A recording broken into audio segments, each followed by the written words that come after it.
Kapag tinanong ang mga Kristiyano kung ano ang layunin ng kanilang buhay bilang mananampalataya, ay iba-iba po ang kanilang mga kasagutan sa bagay na ito. Ang mga ilan ay saglit na napapaisip at malamang ay sasabihin upang makarating sa langit. Ang mga ilan naman ay upang makapagbigay ng kaluwalhatian sa Diyos. Ang iba ay upang magkaroon ng mapayapa at maayos na buhay. Ang mga iba ay pagpapakabanal. Ang mga iba naman ay upang mag-akay ng kaluluwa at gumawa ng maalagad. So, winning and discipleship. Ang mga iba naman ay hindi nila masagot.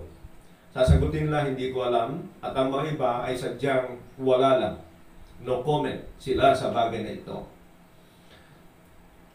Alam niyo po, alam ko po ang bagay nito sapagkat ganito po ang narinig ko at ganito ang aking natutunan sa nakaraan. Ang aking hangad ay upang magkaroon ng buhay na walang hanggan. At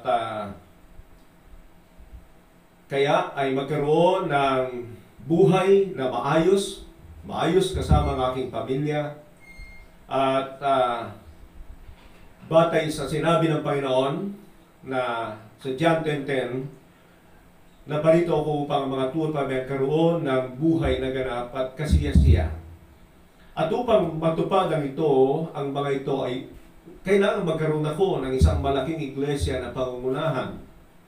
O kaya ay maraming nag-attend sa aking pangunguna. Ito po ang mga ilang bagay na nasa sa isip ko o natutunan ko sa mga nakaraan. Pero alam niyo po, ang napakahalaga sa buhay ng isang Kristiyano ay hindi yung mga nais natin, hindi yung mga layunin natin, kundi yung nais ng Diyos na mangyari sa ating buhay. Sa banal na kasulatan ay napakahalaga na maunawaan natin ang bagay na ito. At sa tagal kong pagpapastor ay hindi ko narinig ang tamang direksyon ng aking buhay, kaya ako po ay labis na nagnanais na ipabatid sa inyo sapagkat katulad ng sinabi ko na kapag ka ang layunin ng buhay mo ay mali ang iyong direksyon at mali ang iyong kahantungan at ikaw ay magiging kahabag-habag pagdating ng araw. Laging nandiyan ang dyablo upang sa gayon ay dayain ang mga mananampalataya, lalo na kapag kakulang sila ng pagpupursige upang matuto, hanapin ang mga katotohanan sa salita ng Diyos at patuloy na magpapakababa at hanapin ang nais ng Diyos para sa kanilang mga buhay. So ito po ang ating mga tutuklasin sa ating pag-aaral sa mga bagay na ito.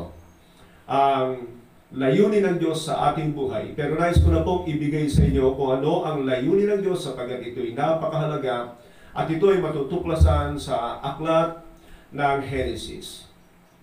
Ang aklat ng Genesis ay nagtataglay ng mga katotohanan na plano ng Diyos noong una. Ito man ay nagkaroon ng problema, nagulo ng dyablo dahil sa pagbibigay ng tao sa tukso na inilagay ng dyablo sa kanyang harapan, ay hindi po maaaring hindi ibalik ito ng Diyos. Yun po ang kailangan nating tandaan. Hindi mo maaaring hadlangan ng Diyos sa kanyang plano. Maaaring sa sandali ay you can distract Him of His plan, but He allows that. I-allow ng Panginoon, katulad ng kanyang plano na kung saan ay na-distract dahil sa dyablo na buhay na walang hanggan, sabihin na natin, ay makita natin na ito ay ibabalik at ibabalik ng Diyos sapagkat yun ang kanyang plano. So ang ating gagawin sa pasimula ay balikan lang natin ang mga plano ng Diyos doon sa aklat ng Genesis. Tingnan natin kung ano ang mga katotohanan bagay doon tungkol sa pangarap niya para sa sangkatauhan o para sa tao noong una. At ako'y naniniwala na ito ay ibabalik ng Diyos. Ibabalik at ibabalik ng Diyos ito. Kailangan lang mapasama tayo dyan sapagkat nais ng Diyos na sumama tayo doon sa plano niya. Hindi tayo magkaroon ng sariling direksyon nang sa gayon ay mapapabuti tayo. May mga ilang talata akong maalala at ito ay nasa aklat ng Job 42:2. Job 42:2. Ganito po ang sabi dito. I know that you can do all things. Ito po ay sinasabi ni Job sa Diyos pagkatapos na siya ay ituwid ng Panginoon sa kanyang mga hindi tamang pananalita. Naging madaldal si Job, ang dami niyang sinasabi na naging emotional siya. And at the end, ay itinuwid siya ng Panginoon. At pagkatapos ay maraming katanungan kay Job na hindi niya masagot dahil ito ay nagpapakita ng kadakilaan ng Diyos. And now Job humbled himself and he was saying this to the Lord. Sabi ni Job, ulitin ko, I know that you can do all things. No purpose of yours can be thwarted. Itong sinabing ito ni Job ay ilang beses din mabasa sa Biblia na walang alis sa plano ng Diyos. At yan po ay napakahalaga na tandaan natin sapagkat kung ano ang plinano ng Diyos nung una ay siyang makapangyayari at kung ito ay magkaroon man ng kaunting distraction ay ibabalik ito ng Diyos sapagkat no one can thwart His plan. At sinabi ng Biblia ang katotohanan ito na maaari tayong gumawa ng ating sariling plano at pagkatapos ay matuklasan natin ang ating sarili na magkaroon ng malaking problema at lalo na kung mahantong tayo sa maling direksyon dahil hindi tayo sumunod sa plano ng Diyos at gumawa tayo ng sariling pagpaplano at hindi tayo nakasama doon sa ninais ng Diyos na mangyari sa ating buhay. Sinabi po sa Proverbs 19:21, many are the plans in man's heart, but it is the Lord's purpose that prevails. So makikita natin na tayo, ang tao, ay marami tayong nilalayon sa buhay. Sabi niya po ito, and this is the truth, I think, kapag hindi natin pinaniwalaan na may plano ang Diyos at nais siyang mangyari sa buhay natin na siyang makapangyayari, ay yung ating mga nasa puso, ang ating bibigyan ng katuparan na kung saan ay matutuklasan natin na kalaunan ay di lamang po masira ang ating buhay, kundi magdulot pa sa atin ng problema sa walang hanggan. At yun nga, sabi niya, many are the plans in man's heart. You have a plan, I have a plan. All people have plan. This is very important for man's life na siya ay may plano. May plano tayo sa iba't ibang aspeto ng ating buhay. Pero sabi niya, it is the Lord's purpose that prevails. Nais ko pong sabihin sa inyo na maraming tao ay ang kanilang plano, ang kanilang ninanais bigyan ng katuparan sa kanilang buhay. Of course, there's nothing wrong with having a plan because it directs your life. But you need to understand that there is also God's plan and there is also God's purpose that it will prevail at the end. Na kailangan sa halip na imbitahan mo ang Diyos sa iyong mga pagpaplano ay sumama ka na lang sa Kanya sapagkat yun ang sinisigurado ko na maganda, the best at higit sa lahat ay siyang mangyayari sa buhay na walang hanggan. Because every plan of God is eternal. Maybe your plan is temporal. And that is very dangerous. Sinisigurado ko sa iyo, sapagkat sinasabi na ng Biblia na lahat ng bagay sa mundong ito ay magwawakas. So yung walang hanggan na plano ng Diyos ang makapangyayari. Kaya naman hinihimok kita na ikaw ay sumama na sa nais ng Diyos. Kailangan mong unawain ito at kailangan mong makita ng malinaw nang sa gayon ay kuha mo, maunawaan mo, at may sa buhay mo. Balikan natin ang aklat ng Genesis. Nais ko po na kung inyong nanaisin ay basahin nyo na lamang po, ikwento ko lang po sa inyo ang mga ilang detalye na nangyari sa aklat ng Genesis sapagkat doon po natin makikita ang orihinal na plano ng Diyos para sa tao.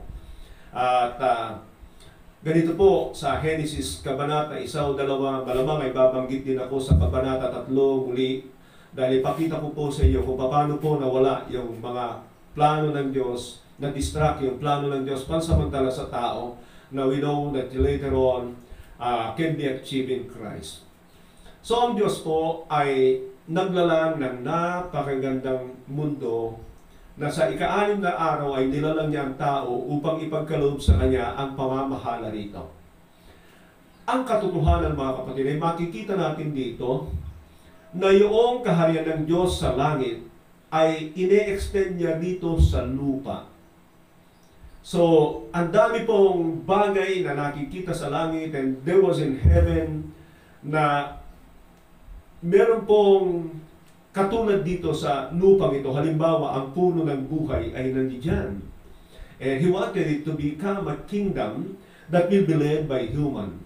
Pero alam natin, ang isang katotohanan na ipinaliwanag ko doon sa Kingdom of God, na kung saan ang diablo po ay nanahan dito sa mundong ito ng napakatagal na panahon. Hindi natin alam kung gaano kahaba ang ipinamalagi niya rito kasama ang kanyang trilyon na mga demonyo, at ang mundong ito ay naging kaharian ng kadiliman. Pero ito ay sigurado ko ng lalangin ng Diyos ay maganda, sapagat lahat ng bagay na mula sa Diyos ay maganda, sang-ayon sa Santiago 1:17. Nang nanahan ang mga demonyo rito kasama ang pangunguna ng diablo, ay pinapangit nila ang mundong ito. But out of there, God started to create things. At makikita natin sa Genesis chapter 1 na kung saan ay 11 times na binanggit ang and it was good.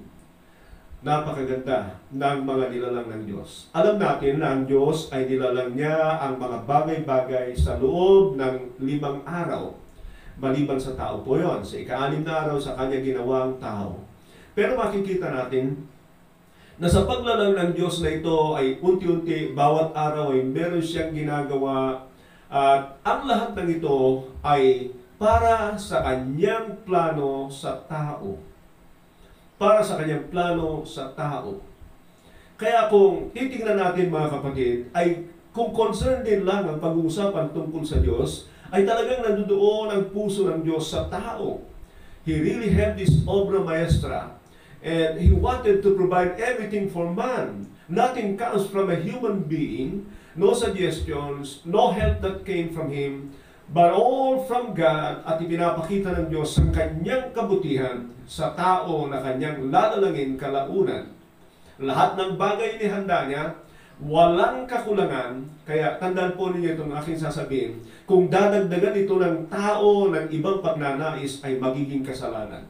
That's the truth about this earthly kingdom of God that will be entrusted to man. Ulitin ko po yung sinabi ko na anumang idadagdag ng tao rito na hanapin pa niya ay magiging kasalanan. Just like the devil, he has everything in heaven, but he wanted for more. And it goes from the perimeter of God, outside the perimeter of God. And so likewise, sa mundong ito, talagang ang Diyos ay napakabuti na nilalang niya ang lahat ng bagay na kung saan, kung meron ka mang gustong idagdag pa, ay magiging kasalanan sapagkat He has provided everything, wonderful world. And in fact, it's not just a world, it is a kingdom for human being. This is the truth about this earth at the beginning. It was a kingdom for human being. Hindi ko alam kung ito po yung naiisip ko, mga kapatid, na kaisipan ko lang po ito na hindi dapat paniwalaan. Sapagat nakita niya na ang diablo ay naghahanap ng kaharian, naghahanap na maging maitaas ang kanyang kalagayan. Now, through this man, he elevated o kaya ay elated the position of man to become the ruler of all these things. So it was really a kingdom that God was entrusted to man. Makikita natin yan. Now, I want to read to you Genesis chapter 1, verse 26 to 27. Sabi po doon, then God said, let us make man in our image, in our likeness, that they may rule over the fish of the sea and the birds of the sky, over all the livestock and over all the wild animals and over all the creatures that moves along the ground. So God created mankind in His image, and in the image of God, He created them, male and female, He created them. Now, makikita natin yan. Gusto ko munang pansinin natin na ang tao ay pinagkatiwalaan niya na pagharian ng mundong ito, it will be under His ruleship, and God has empowered him, I believe, but there was something that you need to notice there. 3 times na binanggit yung sinabi na image of God. And can you say that with me? Say it with me, image of God. That is very important sapagkat sa lahat ng bagay na ito, kung meron pinagkatiwala ang Diyos, ay ito yung mga gawa niya sa kanyang kamay o mga sinabi niya. But in this, it was a part of God. It was a part of God. It was the image of God that He entrusted to men. Hindi lamang po yung mga bagay na yun na nilalang niya, pero yung bahagi niya ay ipinagkatiwala niya sa tao. Sabi nga, kung ang tao ay wala nito, ay malamang wala siyang kaibahan sa hayop. Pero ito ang nagbibigay ng kaibahan sa tao, the image of God. And what is that image of God? That is very important for us to understand. Ang ating pag-uusapan dito ay in pursuit of Christ-likeness. Bakit po? Sapagkat ipapakita ko po sa inyo na itong image na ito ng Diyos ay nawala sa tao at nagkaroon ng malaking problema dahil na rin sa pagkahulog sa kasalanan. Pero ito po ang ipinarito ng anak ng Diyos. Papakita ko sa inyo sa lahat ng mga talata na nais ibalik ng Diyos sa tao. Sa pamamagitan ng Panginoon Kristo ay ibabalik niya ito at sa pamamagitan ng ating pagnanais na maibalik ito, we have a part on this. Kailangan nating makita ito upang sa ganon ay gawin natin yung ating bahagi. Pero lagi kong sinasabi na lagi tayong inuunahan ng Diyos sa lahat ng bagay na hindi tayo pwedeng tumulong sa anumang bagay na kanyang plinano para sa atin. When He planned all these things, ginawa niya ito na wala tayong naitulong kahit katiting. Ganon din sa kaligtasan na ipinagkaloob niya sa tao sa krus ng Kalbaryo. Wala tayong naitulong kahit kaunti. Pero meron tayong bahagi upang siya ay pasalamatan sa pamamagitan ng ating pamumuhay at sa pagpupursige na nais talaga natin ang kanyang plano sa ating buhay. So there is when man started to rule over the fish of the seas, over the birds of the air, over every living creature that moves along the ground.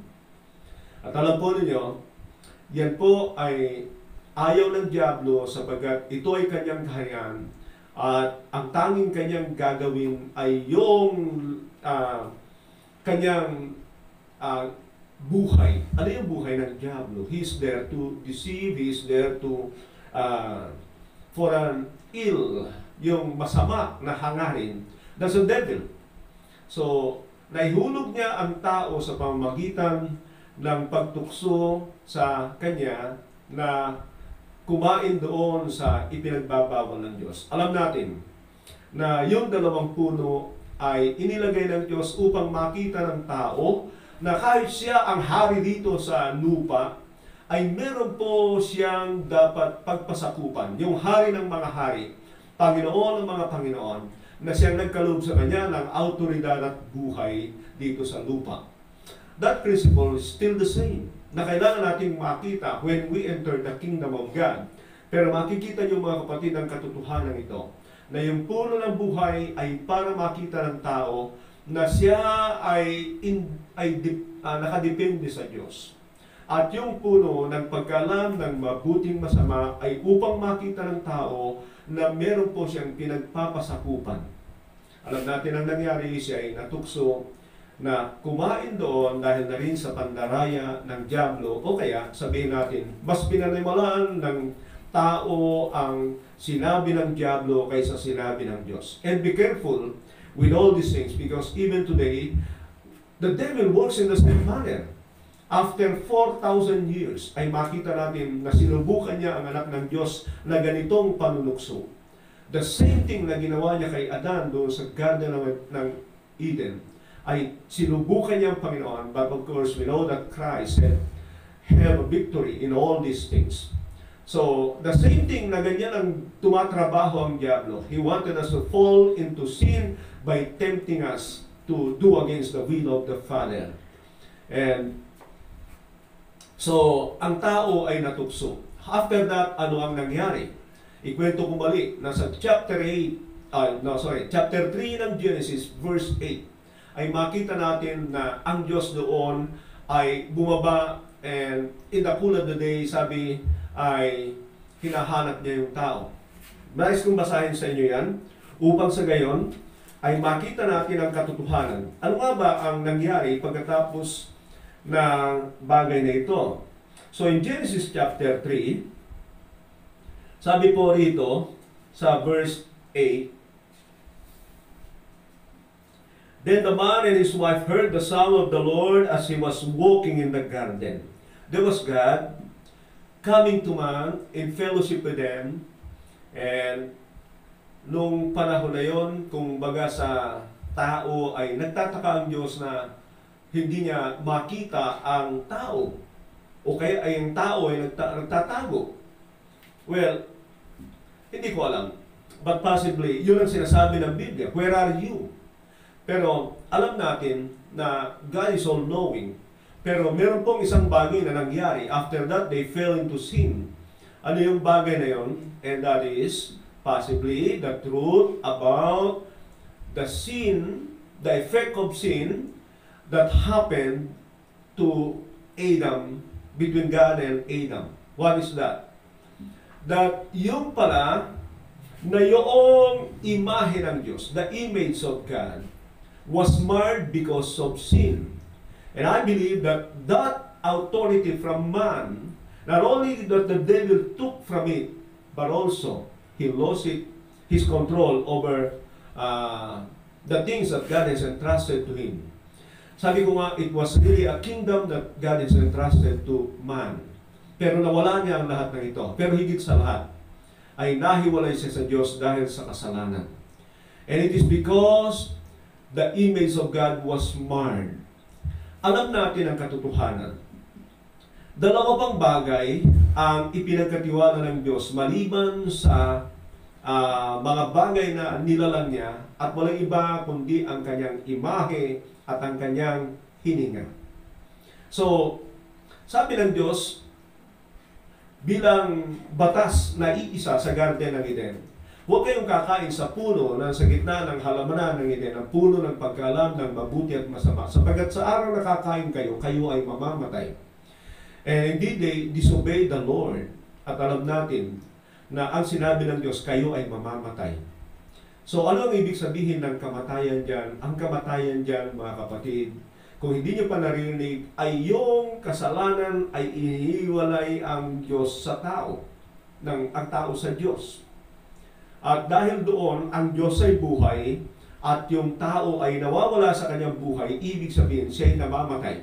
But he's still breathing. Siya pa'y humihinga because, and God breathed unto his nostril the breath of life. Later pa na maranasan niya ang kamatayang physical. Dahil tatanda na siya, nakurap na ang kanyang buhay, pero higit sa lahat ay nakurap siya spiritually, na kung saan ay hindi siya nagkaroon ng connecting link sa Diyos because he lost the image. Kaya sabi ng Diyos, where are you? Have you eaten from the tree that I have commanded you not to eat from? Una, malamang ay binibigyan siya ng Diyos ng pagkakataon para umamin, pero hindi ito ginawa ng Diyos. At pangalawa ay upang makita natin na talagang ang kasalanan ay hinihiwalay tayo sa Diyos. At hindi ba ito ang sinabi ng aklat ng Efeso? Sa aklat ng Efeso ay binanggit ang katotohanan tungkol sa nagagawa ng kasalanan, maging sa aklat ng Isaiah 59:2. Ang kasalanan ang dahilan ng paghihiwalay natin sa Diyos. At sabi po rito sa Efeso 2:1, "As for you, you were dead in your sins." Tandaan niyo ito, mga kapatid, kasi kausap ni Pablo ang mga taga-Efeso. Physically, they were alive. Pero sabi ni Pablo, "As for you, you were dead because of your sins and transgression." So, tingnan niyo ang isang tao na walang tamang kaugnayan pa sa Diyos, ang kanyang kalalagayan sa harapan ng Diyos ay patay. And sabi niya, "As for you, you were dead in your sins, transgressions, and sins, in which you used to live, when you followed the ways of this world and of the ruler of the kingdom of the air, the Spirit who is now at work in those who are disobedient. Can you say that word with me? Disobedient. Tingnan ito mga kapatid. Sapagkat marami pong Kristiyano ay akala nila okay lang na mag-obey sa Panginoon. There is the Spirit working in that person. That's why he keeps on disobeying God. Now, makikita niyo po ang isang katotohanan because in the New Covenant, we have the laws of Christ for us to obey, to submit to His ruleship. Kaya makikita niyo, napakahalaga na malaman ng mga nasa kaharian ng Diyos ang mga batas ni Kristo. And sad to say na hindi ito itinuturo ng marami. Malala ko na naman ang ginagamit ng marami sa discipleship daw, Matthew 28:19. Therefore, go and make disciples of all nations, baptizing them in the name of the Father, the Son, and the Holy Spirit, and teaching them to obey all that I have commanded you, sabi ng Panginoon. Pero sa ngayon ay hindi na alintana ng marami ang mga batas ni Kristo and they wanna live in their own. Pero makikita niyo ang isang katotohanan na ang tao, kahit siya ay nasa church, member ng church, kapag siya ay masubayin, ay meron kasing espiritu ng diablo na gumagawa sa kanyang buhay. Kaya maging maingat kayo na kayong mga nasa church ay nabubuhay sa pagsuway, sapagkat yan po ay sinasabi niya na espiritu ng kadiliman, espiritu ng diablo na kumokontrol noon sa kanila, na maaaring nasa marami sa panahon ito na sa mga nag-church. Pero makita natin na dahil sa kasalanan ay nahihiwalay tayo. And the image of God is marred because of that. At mga kapatid, alam natin na mula dyan sa chapter 3, yan ang sinusolusyonan ng Diyos hanggang sa chapter 21 ng Revelation, na kung saan ay kasalanan talaga ang problema ng tao sa panahon ito, sapagkat ang kasalanan ay sinira niya yung matinding ipinagkatiwala ng Diyos sa tao, walang iba kundi yung kanyang imahe. That image is very important, and that is what God is wanting to restore to man. At makikita niyo kapag tayo ay nabubuhay sa kasalanan, ay minamar nito marred, the image of God is being marred. Kaya huwag nating maliitin ang kasalanan. Now, kung hindi niyo po napakinggan ang aking turo tungkol sa salvation, na meron pong 3 stages ito upang tuluyang mapagtagumpayan ang kasalanan na siyang problema ng sangkatauhan, bumalik po kayo doon sapagkat napakahalaga na maunawaan po ninyo yun. Pero, ngayon ay makikita natin that it is because of sin that man lost that connecting link, lost that power and authority to control everything in his life. At alam natin, later on, na yan ang dahilan kaya naparito ang anak ng diablo. And I wanna say to you, na ang plano ng Diyos nung una ay gumawa ng malaking pamilya dito sa lupa. Pamilya na kung saan ay nandoon ang kanyang imahe sa bawat individual. At hindi ba yan ang ibabalik niya doon sa kanyang walang hanggang kaharian later? Everyone who have victory over sin ay siyang mananahan doon sa walang hanggang kaharian ng Diyos. Kaya kailangan mong matutunan ito, tutukan mo ito, sapagkat tayo sa buhay na ito is in pursuit of Christ likeness. God bless. Magandang araw po sa lahat.